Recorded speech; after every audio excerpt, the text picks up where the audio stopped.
So we're here to talk about the good old bite of 87. We have more FNAF lore in store for us today. So As the bite of requested 87, by Talia Yeager. a special somebody to both, not that. So the bite incident, and it's in the name. It's a bite of 87 at the Freddy Fazbear's establishment, which was in Five Nights at Freddy's 2, is when the bite of 87 took place. As seen when you get paychecks, it is in 1987. Which actually, fun fact, your payment by hour is directly according to what the payment by hour in 1987 was, which is cool. But besides that, whenever the bite of 87 first came up, it was very obscure for a very long while, and as we see in the popular meme with Markiplier, he thought the bite of 83 was the bite of 87. It's not the bite of 87? Anyways, besides that.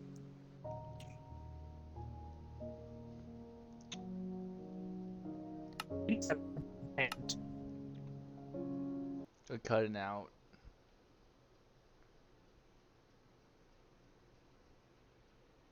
And on technical difficulties, he is cutting out.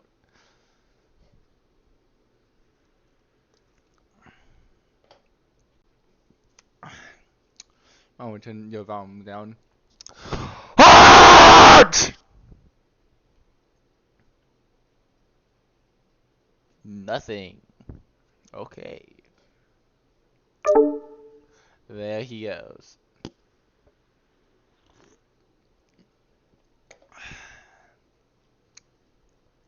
Now we wait. He has like very crappy internet. Here we go. Sorry about that. A little technical issue. So continuing from where we left off, the bite 87 contained a bite of the frontal lobe from an animatronic, which, as was presumed, a child. But over the years, a lot of people have speculated that it was a good variety of people who thought. A good theory is that it was Chica, hence why her beak's always gone when she moves around, because she takes it off. So if it's removable, then it was theorized that she bit it into a child's frontal lobe, and hence why she could take the beak off, because during that moment it was removed. But that was debunked very quickly. A lot of people said Foxy, because Foxy was his pirate code was out of order in the first game, and he was an animatronic that would run and jump at you with its mouth wide open, like when he jump scared you, like he bit your head off. But that was debunked because he was in parts and service, and the bite of 87 took place during the daytime. And parts and services would have been locked.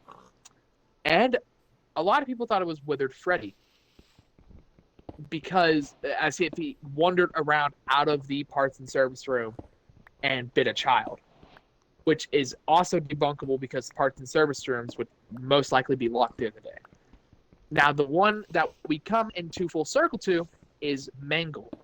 Now, fun fact about Mangle, this has nothing to do with the bite of 87, but Mangle is genderless. I know it's an animatronic. Usually those don't have a gender, but they're all associated by he, she. Mangle does not have either because it's a mix and match robot. So Mangle is yes, as Scott Cawthon has said himself. So the bite of 87 was mainly theorized to be Mangle, because every time you view them on the camera, you view them in the vent, you view it on the ceiling, you can always hear static, like police scanner. And if you pay attention close, a lot of people have heard from the police scanner a policeman talking about how they have a person there with a frontal lobe bitten off, a little boy. See, that's what the thing said.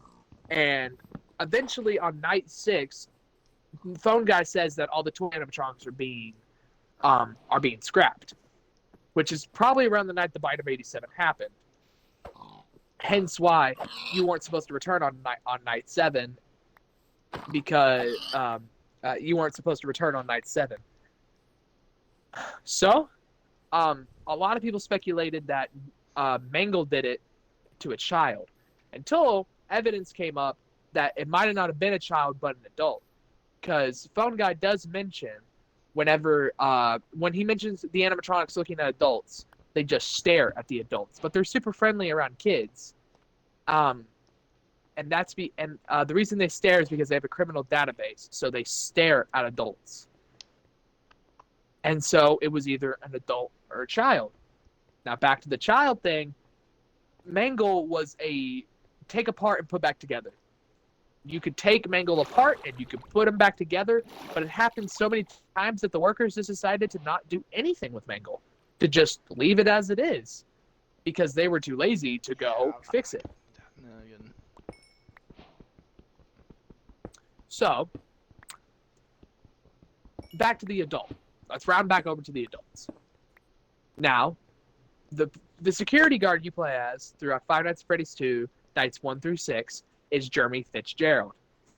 Jeremy Fitzgerald is theorized to be a victim of the Bite of 87 because when Mangle jump scares you, they jump scare you from the ceiling and dive down and bite the head, like up top, like it's ready to bite off the frontal lobe, which is where, the frontal lobe is. It's at the front of your brain. So a lot of people, it is mainly theorized that Jeremy Fitzgerald is the victim of the Bite of 87 and not a child. Hence why on night 7, you play as Michael Afton. Because Michael Afton, throughout the games, would go back to his father's created animatronics and try to shut down what they're doing. That was Michael Afton's goal. He wanted to rid his life of his father's sins. But that's besides the point. We're here to talk about the Bite of 87.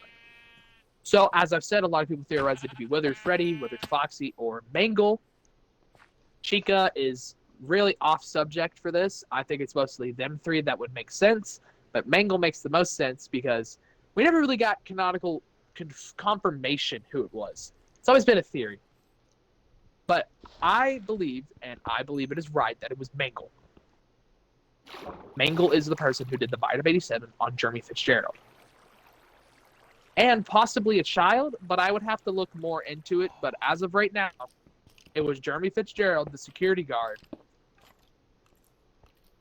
was the Bite of 87. Bum, bum, bum.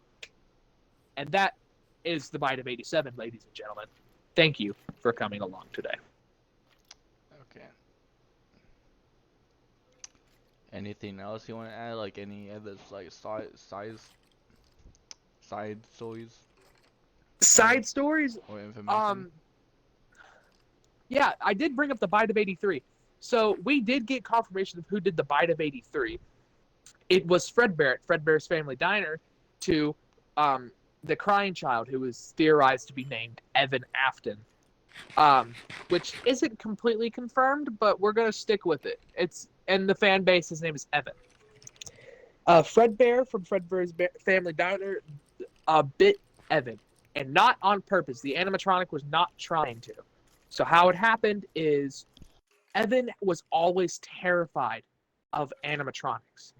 So, because his father, William Afton, did not want to make the same mistake he did with his daughter, Elizabeth Afton, because Elizabeth Afton was scooped by Baby, Circus Baby, the animatronic. She was scooped and killed, and it ruined William, and he didn't want to lose another kid.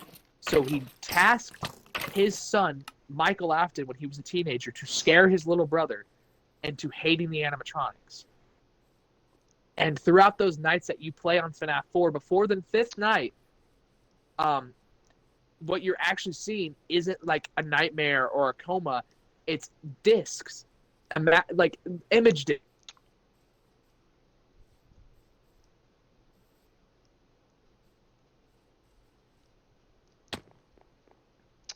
And he did cut out again. Yay. Just ignore me, dying. Just pretend that didn't happen, You're here to learn about the FNAF lore. So, God, Jesus Christ. Come on.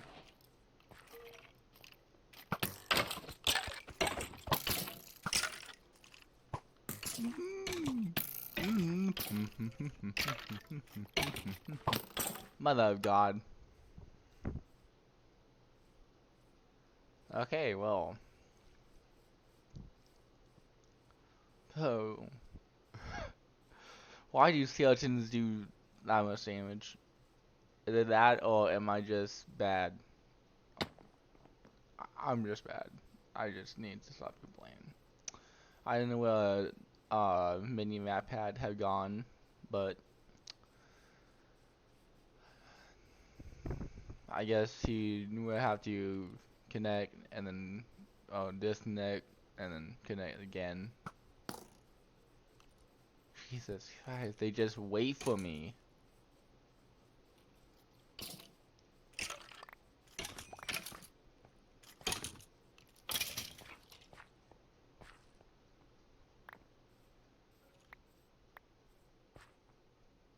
Oh my God, that's a lot of skeletons.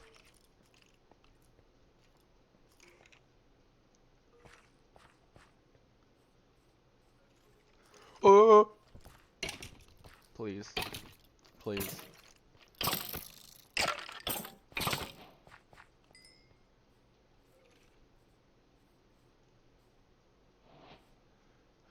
Okay, call. Get call.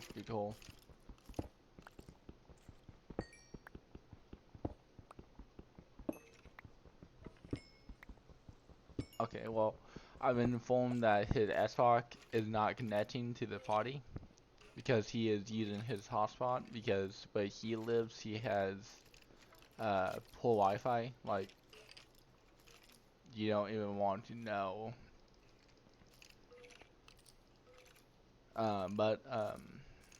So I'm gonna try and deal with these skeletons. That